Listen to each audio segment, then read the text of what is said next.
the UK is on the brink of a significant shift in its foreign policy, as Sir Keir Starmer is poised to announce the country's recognition of a Palestinian state during an anticipated statement this Sunday. This decision stems from Prime Minister's remarks in July that indicated a change in stance would occur in September unless Israel complied with certain conditions, which included agreeing to a ceasefire in Gaza and committing to a sustainable peace plan that paves the way for a two-state solution. This new direction marks a pivotal departure from the approach taken by successive British administrations, which maintained the belief that recognition should be contingent upon a peace process and executed at the moment of greatest impact. Current ministers argue that the present circumstances necessitate this action, asserting that there is a moral obligation to keep the aspiration for lasting peace alive. However, this impending recognition has sparked intense backlash from various quarters, including the Israeli government, families of hostages, and some members of the Conservative Party. Notably, Israeli Prime Minister Benjamin Netanyahu has publicly stated that this recognition could be perceived as rewarding terror. The backdrop to this decision has been characterized by escalating violence and dire humanitarian conditions in Gaza, with government officials citing harrowing images of starvation and conflict that have recently surfaced. The Prime Minister has previously labeled these conditions as intolerable. In recent days, Israel's military operation in Gaza City has been described by a UN official as cataclysmic, resulting in the forced displacement of hundreds of thousands of individuals. Adding to the devastating situation, a United Nations inquiry concluded earlier this week that Israel may have committed acts of genocide against Palestinians in Gaza, a claim that Israel has vehemently rejected as distorted and false.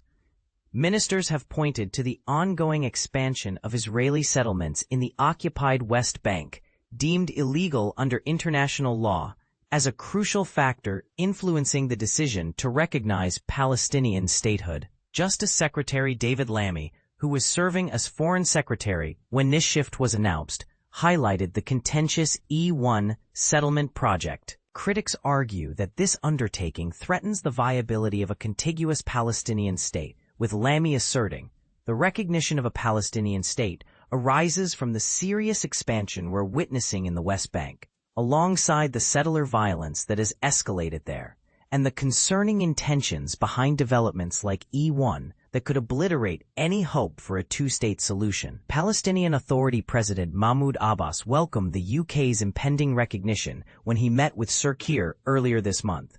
According to Downing Street, both leaders concurred that Hamas should have no role in the future governance of Palestine.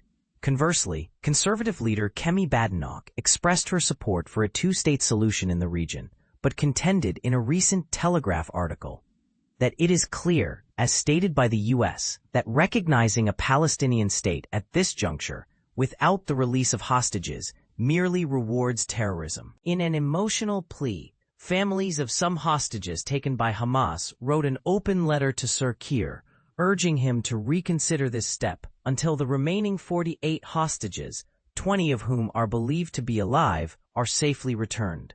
They argued that the UK's announcement had dramatically complicated efforts to bring their loved ones home, and accused Hamas of proclaiming the decision as a victory while failing to honor a ceasefire agreement.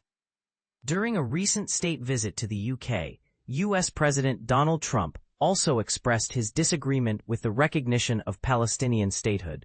Sir Keir had previously set a deadline tied to the UN General Assembly meeting occurring this week, pressuring Israel to make substantial changes that would alleviate the worsening conditions in Gaza, agree to a ceasefire, and commit to a long-lasting peace that revives the two-state solution. Reflecting on the importance of this issue, he said in July, "I have consistently stated that we will recognize a Palestinian state as a vital contribution to a meaningful peace process, and that recognition should occur at the most impactful moment for the two-state solution. Given the current threat to this solution, now is the time for action. Countries such as Portugal, France, Canada, and Australia have pledged to recognize Palestinian statehood." following similar actions taken by Spain, Ireland, and Norway in the previous year. Currently, around 75% of the UN's 193 member states acknowledge Palestine, even though it lacks internationally recognized borders, a capital, or a military, rendering such recognition largely symbolic. The concept of the two-state solution envisions the establishment of a Palestinian state encompassing the West Bank and Gaza Strip, with East Jerusalem designated as its capital. However, the ongoing Israeli occupation of these territories complicates the Palestinian Authority's ability to exercise complete control over its land and populace. Advocating the recognition of a Palestinian state has for many years been an essential cause for numerous Labour Party members. The Prime Minister has faced growing pressure to adopt a firmer stance against Israel, particularly from the left-wing MPs within his party. Just prior to his speech in July, more than half of Labour MPs signed a letter urging the government to immediately recognize Palestinian statehood. However, critics have raised concerns about why the government appeared to impose conditions on Israel, while seemingly neglecting to apply the same scrutiny to Hamas, as the path to recognition was established.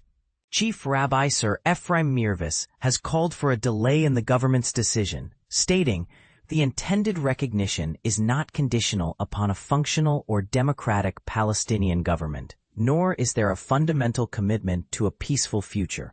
It is astonishing that this recognition is not even contingent upon the release of the 48 hostages who remain captive."